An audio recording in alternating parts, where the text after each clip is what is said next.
right, guys, let's take a look here. How do I sneak in a good habit?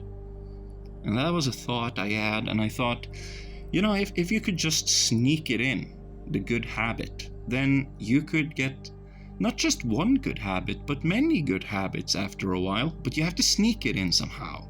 And so my rules are, it mustn't be bothersome. So I said, no suffering, right? And it's like, so you're doing it, you're trying to get in the habit, and then it's like, ooh, this is really dookie right now. This is very dookie.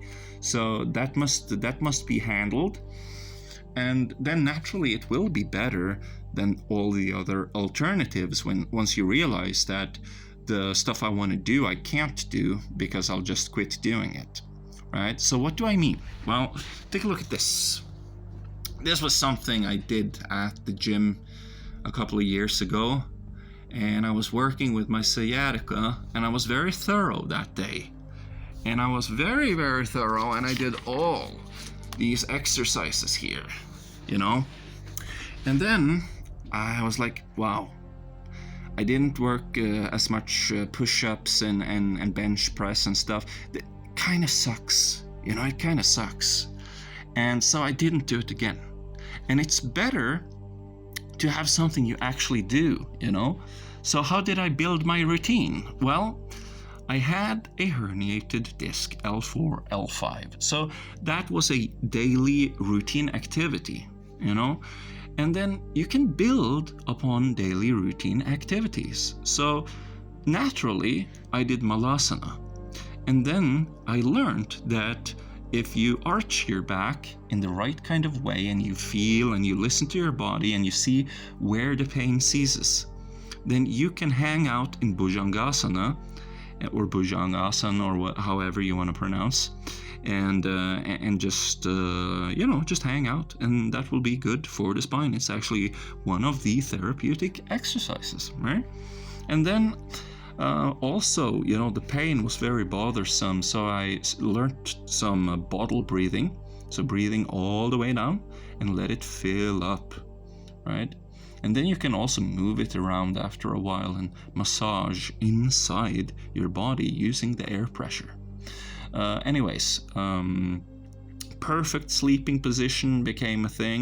I was like, if I sleep like this, then my back is arched, meaning I'm sleeping with a arched back for 8 hours. It's gonna heal super fast. And equipment-wise, it was very simple. All I needed was a towel to put under my head, right?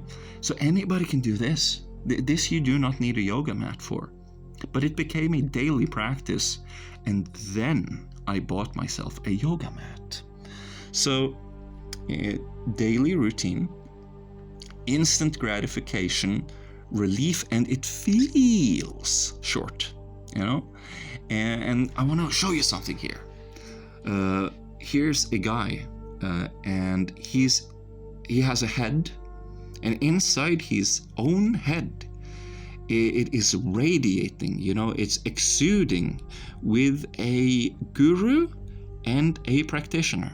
So that's like very artistic and like telling you a message with just images here, supplanting those great, fantastic right views, Anyways, you see, things we can do. We can make it fun with challenge. So maybe this is Sadhguru. And he's telling you, there are several very difficult locks. Only a truly advanced practitioner can do it. So now it's a challenge, right? And so you wanna prove that you're a truly advanced practitioner. But then you have seduction, right? That's a different kind of energy. And I was like, well, and the winds meet in a most beautiful pattern. I love it. I love working with this one. Isn't that pretty? Isn't that pretty, everybody? Look at this. Very, very interesting. Yes. And so you're becoming fascinated by what you're seeing, and so you wanna use it. Maybe you can use this, and then you have this because you know how to use it. And then there's being fast. I will be done in no time. So it's just there's just three advantages here. You get a challenge, you know, it's kind of alluring, you want to do it, and you can be fast, right? And so 64 fire breaths where you contract at the navel and like, you know, you push your navel inwards. And then after you've done these 64, then you can have 8 deep breaths just to let everything calm down before you go about your day. And it's like, I can do that. I can do that. If the 64 breaths are fire breaths, then they're very fast. So it's not, you know, I was thinking like 64 breaths, and I was like, holy shit, a breath that's 4 seconds in, hold 4 seconds, 4 seconds out, hold 4 seconds, it's gonna take an hour. But now I see, if I use the navel fire breaths, then it's very fast. I can do that. I can do that. It's like getting this for a very cheap price. But the point is, you gotta do it every day. So you gotta focus on instant gratification. And so if you do the visualization, and you do this visualization, and you get this, and this guy, Sadhguru, comes, I see, you've become very advanced now, I see, you're getting very good. And so they come and they give you approval. If you have this within yourself, then it's kind of like you're getting a reward. And I had tons of things I wanted to tell you about. Like here's me having fun with it. I'm giving myself, this is the forbidden Bhava Chakra Yoga. It's very forbidden. It's very occult. You know, it's very occult. This is like black magic right here. So we don't teach this to people because it's forbidden. And then over here, you know, maybe you're atheist. You know, so you don't believe in that stuff.